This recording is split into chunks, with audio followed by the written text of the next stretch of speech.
प्रारब्ध के सभी दर्शकों को मेरा नमस्कार। मेरा नाम है संदीप आर के सिंह और आज हमारे साथ हमारे अग्रज श्री पुष्कर अवस्थी जी। पुष्कर सर, बहुत-बहुत स्वागत है आपका राम राम हमारे। भैया। Ram Ram.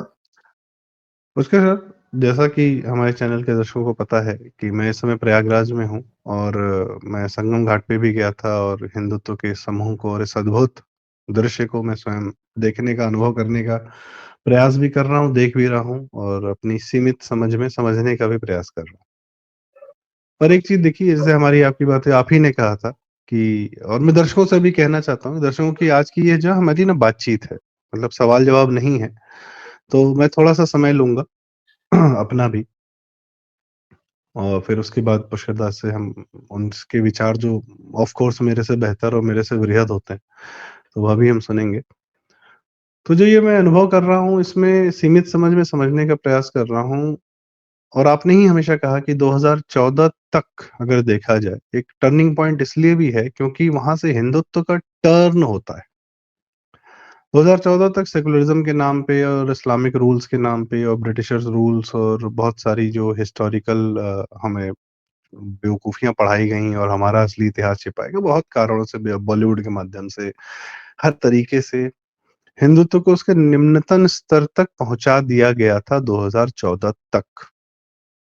It was a downhill, उसमें कोई डाउट नहीं है। लोग का भी ये था कि अरे इस देश में कुछ नहीं हो सकता। भारत को भी आदमी गाली देता था।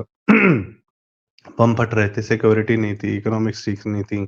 जो इकोनॉमिकली थोड़ा बेहतर हो जाता था, वो कहता था I am a Hindu but I am a secular. तो एक वो राइडर लगा रहता था, उसमें एस्टेरिस्क मार्क लगा रहता था और we are not that religious, हम लोग उतने रिलीजियस नहीं है। आपके बड़े-बड़े नेता, हर आदमी यही सब बात करता था। हर त्योहार को लेके गाली देना सॉरी, कि होली पे पानी मत इस्तेमाल करो, दिवाली पटाखा मत फोड़ो। मतलब सारी कमियाँ हम ही में हमको बताई जा रही थी, हम लेते जा रहे थे। पर किसी और ये प्रेशर इतना ज़्यादा बिल्ट अप हुआ कि 2014 से फिर एक राजनैतिक उत्थान शुरू होता है और एक दैव कृपा रही कि मोदी जी आ गए। दैव कृपा क्यों रही? क्योंकि उसके बाद तो भारत का टूटना लगभग तय था। जो सोनिया गांधी का कार्यकाल था, मनमोहन सिंह जैसे और उस प्रकार के क्रिप्टो क्रिश्चियन से पूरी जो दिल्ली भरी पड़ी थी और विदेशी शक्तियों से, उसमें हिंदू भी शामिल है, बाकी इस्लाम तो मुसलमान वोट बैंक तो भारत का बुरा ही चाहता है, इसमें कोई संदेह नहीं है। उसके अगेंस्ट में हिंदुत्व जब उसकी दीवार पीठ से लग गई, तब उसने एक धक्का दिया वापस। सबको बहुत बड़ा झटका लगा। हिंदुत्व ने दूसरा झटका दिया ये उत्तर प्रदेश में मोदी जी को 325 सीट देके और उस झटके में मोदी जी ने फिर उसमें एक उस जो जब वो पहिया घूमने लगा हिंदुत्व का, तो उस मोदी जी उसमें जो है मोदी जी ने योगी जी का ऐसा कोयला डाला योगी जी के नाम का कि वो इंजन सरपट-सरपट दौड़ने लगा।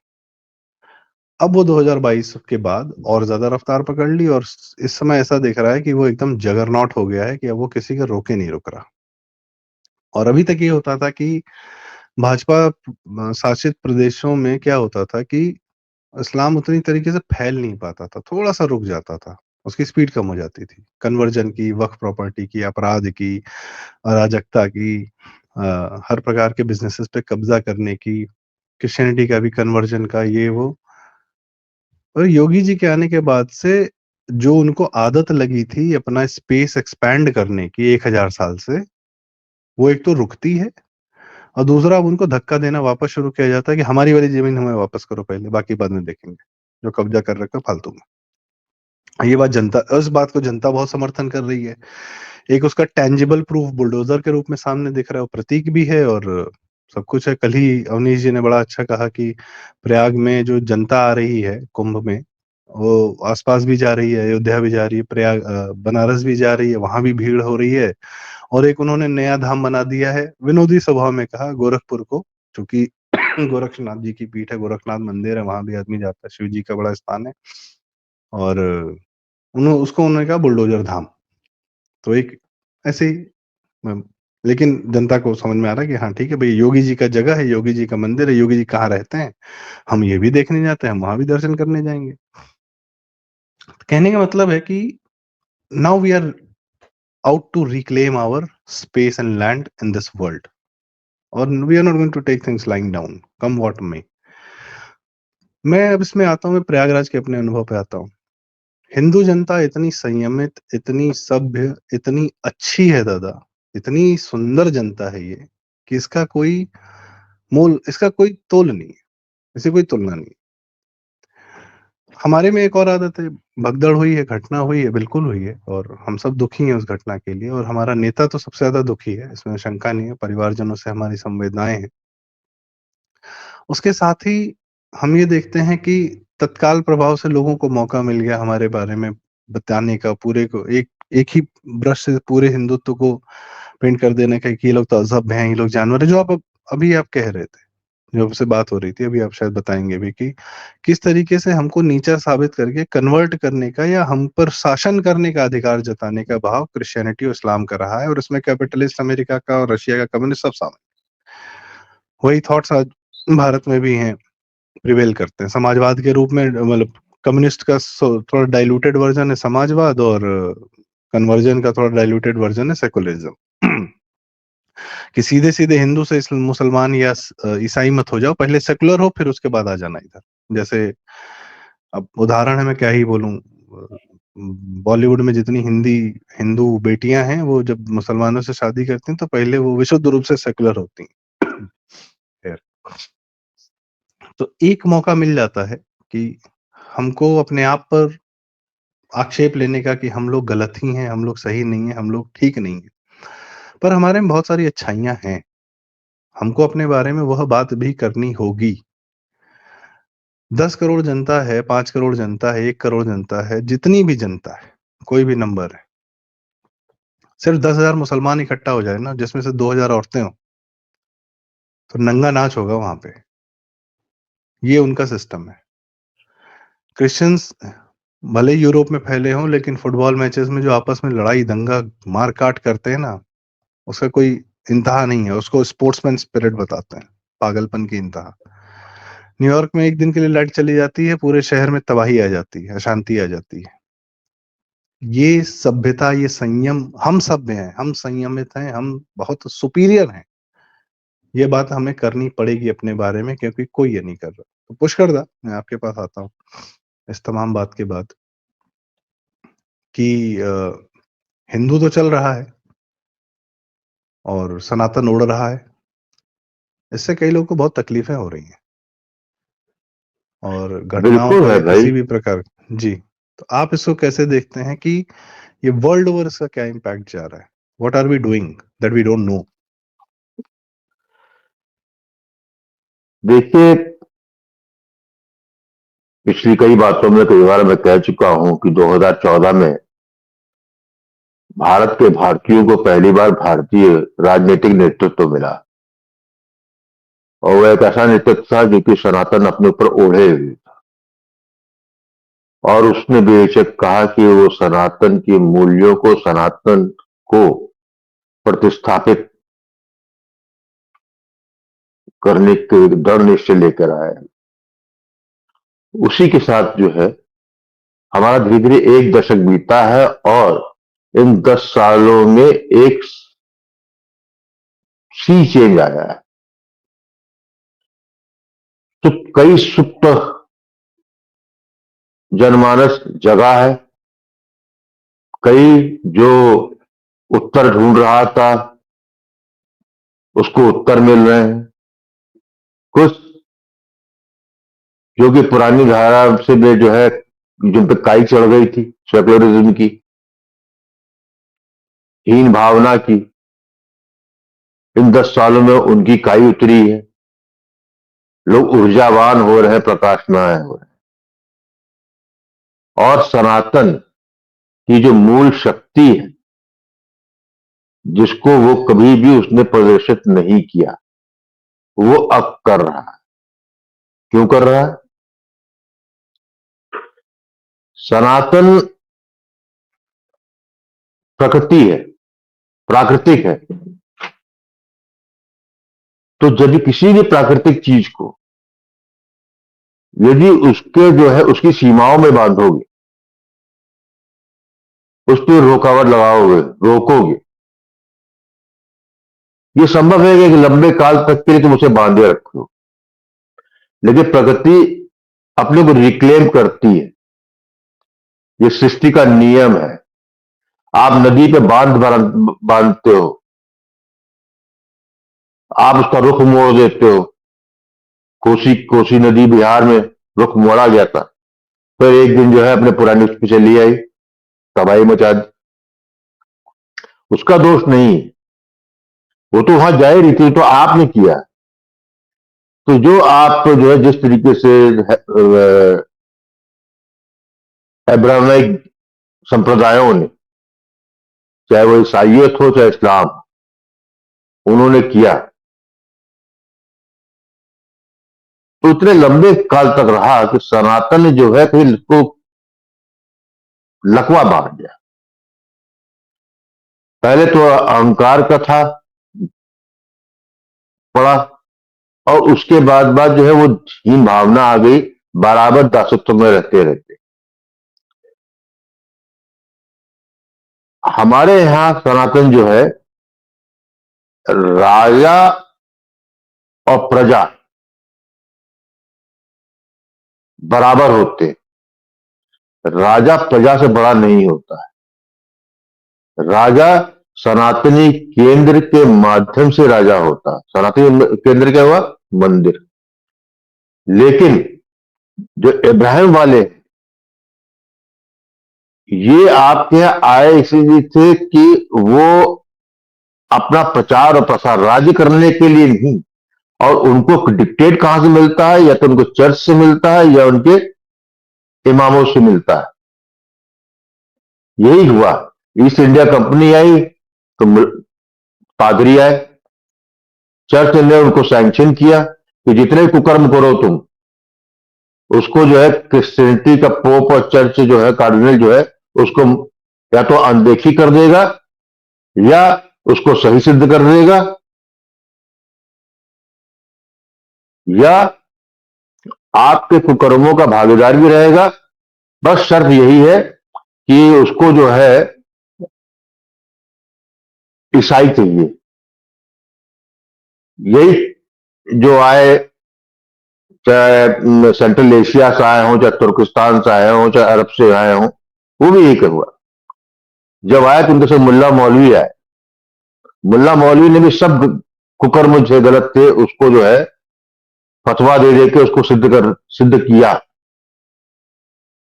इसलिए कि राजन जो उसका जो राजनीतिक शासक है, वो जो है उस धर्म को बढ़ाने में मददगार रहेगा या सुरक्षा प्रदान करेगा, ये काम करेगा। तो सनातन को ये चोटें इतनी लगी। जब भी ये लोग आए, जब अंग्रेज ये जब भी आए तो उनको ये सबको मालूम था कि भारत जो है सोने की चिड़िया है सब, लेकिन सोने चिड़िया का धन का नहीं था। बार बार ये दिखाया जाता है कि लूटने आए थे, लूटने आए थे। मैं समझता हूं कि वो यहां पर आए तो जो सीमित सोच से आए थे, जो उनके पास था ज्ञान, उनके संप्रदाय ने जिनको ज्ञान दिया था, जो उनको दुनिया दिखाई थी, वो जब यहां पहुंचे तो वो हक्का बक्का ये है कि ये जो है सिविलाइजेशनल नस्ल है। यहां पर जो हिंदू, यहां का जो इस देवभूमि, जिस इस भारत खंड में जो भी एक एक भारतीय है, वो अपने आप में पूर्ण है। उसके पास बैगज कुछ नहीं है, और उसका जो विस्तार, उसके बस उसका दर्शन का जो है वो इतना विशालकाय है कि उनको अपने पे कॉम्प्लेक्स हो गए। इसीलिए उन्होंने आप पे ज्यादा अत्याचार किया और आपको जो है अपने धर्म में मिलाने का प्रयास किया उन्होंने, क्योंकि वो खुद इन्फीरियरिटी कॉम्प्लेक्स से थे। जब आदमी इन्फीरियरिटी कॉम्प्लेक्स में होता है और उसके पास ताकत होती है, तो क्या करता है? वो करता ये है कि फिर वो नेरेटिव सेट करता है कि हम तो अब बड़े नहीं हो सकते, हम तो छोटी लकीर है, कटे हुए हैं, हम बड़े नहीं हो सकते। लेकिन जो बड़ा है, जो हम बात समझ में आ रहा है, हम उसको काटते। कैसे काटोगे?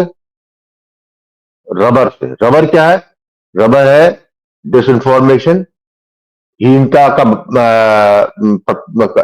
हीन भावना का इंजेक्शन लगाना, फिर जो आपका है उसी को तोड़ मोड़ के आप ही को परोसना। उसके लिए सहायक कौन है? सहायक वो है जो नया नया मुसलमान बना है या नया नया ईसाई बना है। उसको आपको करना है इंटेलेक्चुअल डिक्लेयर। फिर जो प्रथाएं जो कुछ आप में जो थोड़ी बहुत जैसे कोई ऐसा है जो पूर्ण हो, उसको जो है 1% जिसमें काम हुआ है, तो उसको जो है सारे जगह पे जो है बताया कि इसी ने उद्धार किया है, और उसको अपने वेस्टर्न सिविलाइजेशन में या अपने अरबिस्तान में उसको प्रोपोगेट करना उस आदमी को। ये मैंने देखा है हम कि यहां पर यही हुआ है। और जब उसको किया गया तो फिर एक क्लास तैयार की उन्होंने, द बास्टर्ड हिंदूज की संकरण प्रजाति पैदा हुई। वो कौन थी? वो थी जिसको कि जिसकी मदद से इन शासकों को भारतीय पे ही राज करना था। उसमें एक हिंदू भी रहे जो उन्होंने काम किया, और वो थे जिन्होंने जो है नया नया वो वाला धर्म स्वीकार किया, तो उनको प्रतिस्थापित किया गया। उस ही नवाब काल में ही जो आपको इसीलिए आर्यन थ्योरी आई। जब यहां पे आए और देखा कि अरे यहाँ पर गणित साइंस सब कुछ गुरुकुल सब कुछ चल रहा है, सब जगह है, और जो ये बात कर रहे हैं वो उनको समझ में नहीं आ रहा, क्योंकि उनकी जो 6 दिन में दुनिया बनने वाली किताबों से आए हैं, जहां आयतें ऊपर से उतरती हैं, या जो है क्रिश्चियन में 6 दिन में संसार बन जाता है। तो जिस उस मानसिकता के थे, उस ज्ञान से आए थे, यहां जो ज्ञान का भंडार देखा तो जो उसमें चतुर लोग थे उनको समझ में आ गया कि ये जो है जिस तरीके से अन्य देशों में जाकर अन्य सभ्यताओं को में जाकर उनको खत्म किया और उनको या तो क्रिश्चियन बनाया या मुसलमान बनाया, यहां ये संभव नहीं है। टाइम लगेगा। टाइम कैसे लगेगा?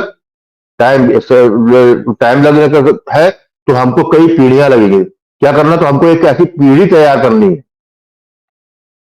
जो स्वयं में अब इतनी हीन हो जाए कि अपने धर्म है हिंदू वो, लेकिन स्वयं जो है हिंदुत्व या हिंदू के प्रतीकों, हिंदू की जो रिचुअल्स है उसके प्रति जो है क्वेश्चन मार्क लेकर खड़ा हो जाए। ये 19वीं शताब्दी में खूब हुआ भारत में, 18वीं शताब्दी में, 19वीं शताब्दी में, और फिर 1857 के बाद जब इंडियन कांग्रेस बना दी तो उसके बाद तो उनको जो है एक कहते हैं ना ताले की चाबी मिल गई। चाहे वो मोहनचंद करमचंद गांधी की शुरुआत की उन्होंने, और फिर एक सिलसिला चालू हुआ, और यही होते होते जो है 15 अगस्त 1947 आया संदीप। तो उन्होंने वही जो कि ब्रिटिश राज के सेवक थे, जिनकी मदद से ब्रिटिश शासन जो है भारत के भारतीयों पे जुल्म करता था, उनका शोषण करता था, ऐसे आदमियों को ही जो है 15 अगस्त 1947 के बाद ब्रिटिश एजेंट जवाहरलाल नेहरू और कांग्रेस पार्टी ने प्रतिस्थापित किया। तो क्या हुआ कि हम स्वतंत्रता, हाँ, सॉरी मैं स्वतंत्रता के बाद, एक मिनट बात करता हूं, स्वतंत्रता के बाद जो पीढ़ी पैदा हुई तो उसने क्या देखा? उसने यही देखा ना कि जो दरोगा, जो तहसीलदार, जो आईसीएस, जो जमींदार, जो राजा 14 अगस्त 1947 तक लूटता रहा, शोषित करता रहा हिंदू समाज का, वही जो है आज एमपी, एमएलए, मंत्री और समाज में प्रतिष्ठित व्यक्ति है। वो प्रतिष्ठित व्यक्ति है समाज में, वही अधिकारी है आपके साथ। बिल्कुल। जो लाट साहब 1947 में थे, वो 15 अगस्त 1947 के बाद लाट साहब ही रहे, और सारी वही रिचुअल, वही तरीका शासन का वो चलता रहा। तो हमारे तो 21वीं शताब्दी आते आते स्वतंत्र भारत में जन्मी हुई पीढ़ी पूरी तरीके से ध्वस्त हो गई जी, मानसिक रूप से। आप अब फिर अर्थ भी बदल दिया गया। पहले जो है किसी भी समाज में किसी भी व्यक्ति का जो है जो अर्थ होता था वो उसका ज्ञान होता था, उसकी समझ प्रतिष्ठा होती थी, उसका मॉरल वैल्यूज होते थे। ये टोटल मेटेरियलिस्टिक कर दिया है। फिर इसीलिए जो है कुछ थे जिनको जिनकी जो है एक राम जन्मभूमि का जब मुद्दा आया 80 के दशक में, तो एक कुतूहल हुआ, कुछ ऊर्जा का संचार हुआ, आशा बंधी, लड़े, आगे बढ़े। फिर उसके बाद पूरा एक दशक और गुजरा। फिर 2002 में हमने जो है पहली बार प्रतिघात की नीति देखी।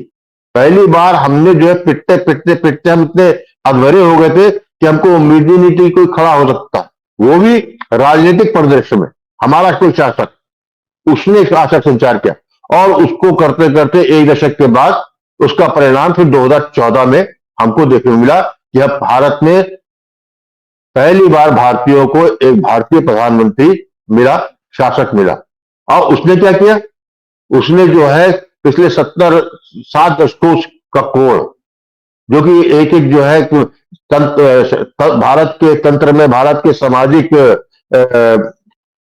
उसमें, भारत के समाज में आखिरी छोर की नसों तक पहुंच चुका जहर था, उसको धीरे धीरे उसने हटाना चालू किया। क्योंकि वो एक साथ जो है काटने का मतलब था कि फरवरा के गिर जाना, व्यवस्था गिर जाना। उसको लेकर लोग क्रिटिसाइज भी करते हैं काफी के बाद, लेकिन इसके जब इतनी शताब्दियों का बैकेज आपके पास है, तो उसको जो है एक ही दिन में या एक ही साल में ठीक करना असंभव है। बहुत कुछ होगा, धीरे से होगा। उसका परिणाम क्या हुआ? कई एक्सपेरिमेंट होते हैं, आप कई निर्णय लेते हैं। सबसे सुखद एक्सपेरिमेंट 2017 में उत्तर प्रदेश में हुआ, जब उत्तर प्रदेश ने तहे दिल से हम इंडोर्स किया 2014 में बने भारत की पहली पसंद को, नरेंद्र मोदी को। उनके नाम पे चुनाव हुआ, 325 दिया, उसका उन्होंने चुकाया स्पीकर उत्तर प्रदेश में। उन्होंने योगी जी को किया, बैठाया। और आज जब हम 2025 में हैं, तो हम देख रहे हैं कि जो सनातनी चक्र चला, प्रतिस्थापना की दृढ़ इच्छा का जो एक आह्वान हुआ, वो एक दशक के बाद हमको, आपको, सबको प्रतिस्थापित होता हुआ दिख रहा है साक्षात, और प्रतिस्थापित हो गया है। ये जो आपका जो है संगम में, कुंभ के स्नान में जो दुर्घटना हुई, उसको लेकर व्यथित होने की कोई आवश्यकता नहीं। घटना हुई, पूरी हुई, श्रद्धांजलि है। लेकिन मैं तुमको कई बार कहता था, बार बार, हमने जो है बेमतलब रक्त दिया है, मतलब के लिए कभी रक्त नहीं दिया है। इसीलिए हमारा हाल हुआ है। और कोई भी समाज तब तक जो है स्वाभिमान से बलशाली नहीं हो सकता है, जब तक कि उसने जो है रक्त की कीमत नहीं दी होती है। हमने सीखा है कि हमने, तुम तारीफ कर रहे हो, बिल्कुल सही है कि इतना डिसिप्लिन समाज कोई नहीं है जो हिंदुओं का है, या सनातन मूल्यों के जो जो आपके जो एक आंतरिक एक आंतरिक तत्व जो आपका होता है मूल का, वो आपको इतना शांत और इतना सुनियोजित रखता है कि आप जो है तमाम कष्टों को स्वीकार करते हुए भी आप आह भी नहीं करते हैं, और श्रद्धा में जो है उसको कंपनसेट करते हैं। सिर्फ एक ही कमी रह गई है, वो थी कि अनुशासन। क्योंकि अनुशासन हमारे यहां जो है उसके मायने अलग रहे। हमारे यहां कभी भी सनातनियों को किसी भी किताब, किसी भी रूल और रेगुलेशन ने बांध के नहीं रखा है। हमने सेल्फ डिसिप्लिन अपने अंदर ही जो है, अंतर से ही जो हमारा अनुशासन है, वही हम होते हैं। वो जो है दासत्व का जो काल इतना लंबा रहा, उसने वो कहीं पे हल्का सा क्रैक कर दिया है। अभी हमको जो है केवल सनातन को पुनर्स्थापित होते केवल 10 साल ही हुए हैं। इस 10-11 साल में बहुत कुछ हमने कर लिया है, ये भी सीख जाएंगे। क्योंकि हम 15 अगस्त 47 के बाद हमको कर्तव्य तो बताए ही नहीं गए ना। कर्तव्य का बोध ही नहीं हुआ कि हमारा कर्तव्य क्या है, राष्ट्र के प्रति क्या कर्तव्य है, सनातन के प्रति क्या कर्तव्य है, समाज के प्रति क्या कर्तव्य है। तो ये एक है, लड़ाई तो नहीं कहूंगा इसको, ये एक प्रोसेस है। ये सनातन अपनी रिक्लेम कर रहा है भूमि। हमको जो है जिस बांधा गया था हम कर रहे हैं, उसमें जब होता है तो कुछ नदी अपना बांध तोड़ती है, तो कुछ गांव जड़ते हैं, कई बचा लिए जाते हैं, कुछ दुर्भाग्यशाली होते हैं। तो उसको उसी संज्ञा में ही देखिए। इसको मैं जो हूं बिल्कुल पॉजिटिव, ये बड़ी अजीब बात तुमको लगेगी, लेकिन मैं जो है सकारात्मक तरीके से देखता हूं। क्योंकि ये सब होगा ही होगा। अभी तो कुछ भी नहीं है सदीक। अभी तो जो है इस कुंभ के बाद, अभी कुंभ अब ये चल रहा है, जब से कुंभ चालू हुआ है, ये महाकुंभ शुरुआत है, तब से जो है पूरे आप सनातन के परिवार के अलावा जितने भी है संप्रदाय के लोग, ब्राह्मणिक संप्रदाय के लोग हो या वो शंकर जाति के हिंदू, जो कहने का हिंदू नाम रखे हुए लेकिन सनातन विरोधी है, वो लाश गिन रहे थे डे वन से। 13 जनवरी के नहान से जो है लाश ढूंढ रहे थे और अभी भी संतुष्ट नहीं है, क्योंकि यदि कोई और होता तो ये 30-40 की जगह ये संख्या 300, 400, 3000, 4000 हुई होती। लेकिन इतना जो है, हाँ बिल्कुल होता। ये उसकी आस देख रहे थे।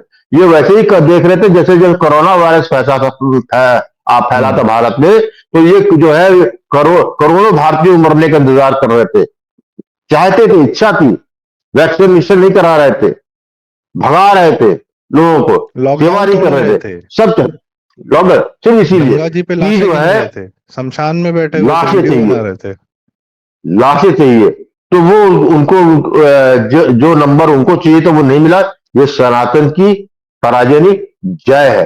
और जिस तरीके से होता है कि एक झटका लगा, चोट लगी, लेकिन फिर खड़ा हुआ, फिर चला गया, तो ये हमारा जो है अन्न कहना चाहिए कि एक अविरल धारा है, जिसको अब जो है चिरकाल तो मैं नहीं कहूंगा, लेकिन ये ऐसी धारा है कि इसकी शक्ति 1000 साल तक रहेगी। ये जो है वापस नहीं आने वाला। जी जी, नहीं आपने अद्भुत बात कही और इसका कोई मतलब मैं समझ नहीं, मेरे पास अब इससे ज्यादा कोई शब्द नहीं है कहने के लिए, क्योंकि आपने आदि से लेकर अंत तक का अभी तक का यह बताया है। और यह प्रवाह देखिए, अभी कितने लोग को हम तो अपने अंदर से देख रहे हैं ना, जो बाहर वाला देख रहा है वो देख रहा है कि भाई साहब ये लोग तो फैलते जा रहे हैं। हम अपने आप को अपने नॉर्मल बिहेवियर में है कि हाँ चलो हम तो हिंदू हैं, हम अपना कुंभ करते हैं, दादा दादी भी करते थे, माता पिता भी किए, हम भी आगे कर लिए, पर और हमको नॉर्मल लग रहा है ये, पर सामने वाले के लिए बहुत एबनॉर्मल है, क्योंकि 1000 साल से उसको फैलने की आदत है। उसको ये पहली बार अब लग रहा है कि ये ना सिर्फ वो ठहर गया है, बल्कि हिंदुत्व जो स्पेस अब ले रहा है वो उनके स्पेस को इंक्रोच कर रहा है, और ये उनके साथ पहली बार हो रहा है, जिसकी उनको आदत कतई नहीं थी। और इसमें सारे शामिल है, क्रिश्चियनिटी से लेकर, इस्लाम से लेकर, कम्युनिस्ट से लेकर, कैपिटलिस्ट से लेकर, और ये उनके लिए जो है ऐसी मतलब ये स्थिति उन्होंने जीवन में कभी नहीं देखी। जी अपनी बात आप संक्षेप में कहें, फिर हम हाँ एक चीज देखिए, मैंने 2013 भी कुंभ गया था, 2019 का कुंभ भी गया था, वातावरण भी देखा था, सब कुछ देखा था। 2025 का कुंभ अनोखा विशेष है। जो सनातनी ऊर्जा इसमें है, जो मैं प्रवाह देख रहा हूं जनमानस में, तो ये डरावने वाला सच है दूसरों के लिए। क्योंकि जिस श्रद्धा, जिस आत्मीय वेग से और जिस अनुशासन से सनातनी आए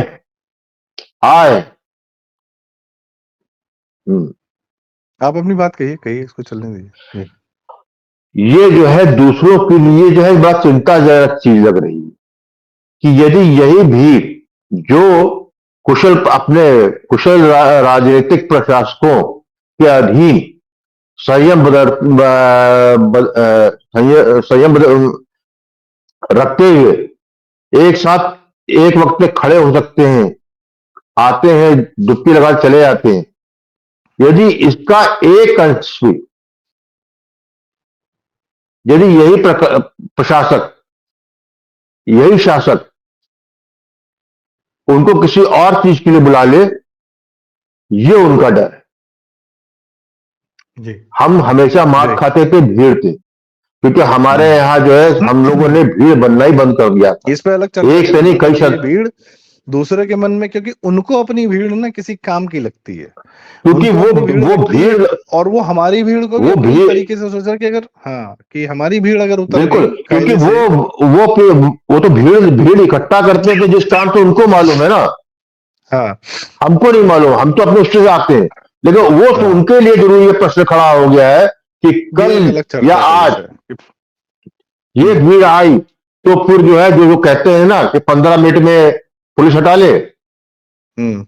तो फिर अरे आप तो कुंभ कल्पना ही में कर किसी ने सकते हैं कि कहा क्या है, हो सकता कुंभ है। में कहा है किसी ने, कोई महाराज जी थे, उन्होंने कहा है कि वो कहाँ गया, वो बकबकुद्दीन ओवैसी का, फसादुद्दीन ओवैसी का छोटा भाई बकबकुद्दीन ओवैसी, उसको बुलाओ, यही हिसाब करते हैं, 15 मिनट हटा लेते हैं, आप यही मैं यही हिसाब। बड़े हम्म विश्वास से कह रहा हूं, यदि भारत की प्रज्ञा में, भारत के प्रारब्ध में साधु संतों नागाओं का प्रतिघात में शक्ति बनना भी लिखा होगा, तो विश्वास मानिए, एक आवाज लगेगी,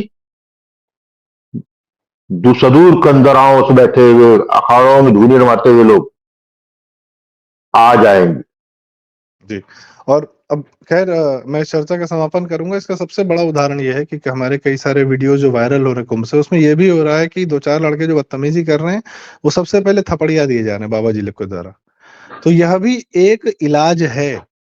कोई बिल्कुल बात है। नहीं करनी, कोई ज्ञान नहीं है, यही ज्ञान है कि तुम दो थप्पड़ खाओगे बदतमीजी करोगे तो अभी तो बदतमीजी करने यही पे दो थप्पड़ मिल रहा है, और जो 1000 साल की बदतमीजी का क्या मिलेगा, शायद उसी से। ये दादा ये अलग चर्चा का विषय है, अभी हम आज इसका यह समापन नहीं करते हैं।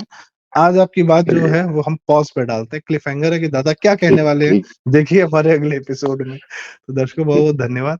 ठीक। और सनातन पर अच्छी बात, जरूरी बात, सही बात बहुत जरूरी है, क्योंकि आप बहुत भाग्यशाली हैं जो सनातन हुए हैं, जो सनातन पैदा हुआ है।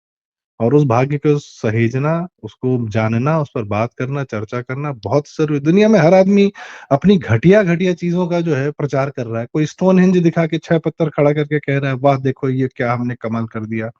हम कैलाश मंदिर लेके बैठे हुए हैं, कोई देखने नहीं जा रहा कि पूरा पहाड़ काट के एक मंदिर बना दिया। कोई ताजमहल दिखा रहा है संगमरमर की, देखो क्या नक्काशी की गई है। भाई साहब माउंट आबू में जाके आप जैन मंदिर देख लीजिए, दिलवारा टेम्पल, उस पे जो संगमरमर पे नक्काशी है। तो हमको अपनी अच्छी बातें करनी है, हर हाल में करनी है। इसी से आप अपनी बड़ी बिल्कुल। लकीर खींचेंगे। और इसी के साथ मैं आज की चर्चा का यहाँ समापन करता हूँ। दर्शकों आपकी क्या राय है इस महाकुंभ जो प्रवाह चल रहा है, और इस बातचीत पर, पुष्कर पर, हमारी बातचीत पर आपकी क्या राय है? अगर हम कमेंट्स जरूर पढ़ते हैं, कोशिश करते हैं उसका रिप्लाई भी करें। और अगर आपको बात जरूरी लगी हो तो कृपया वीडियो लाइक करें, शेयर करें, चैनल जरूर सब्सक्राइब करें। प्रारब्ध पुष्कर बहुत बहुत धन्यवाद। आपकी जो रही सही बात है, राम राम भैया, बची राम हुई राम। बात है, वो आपसे आगे की जाएगी। बहुत बहुत धन्यवाद। नमस्कार।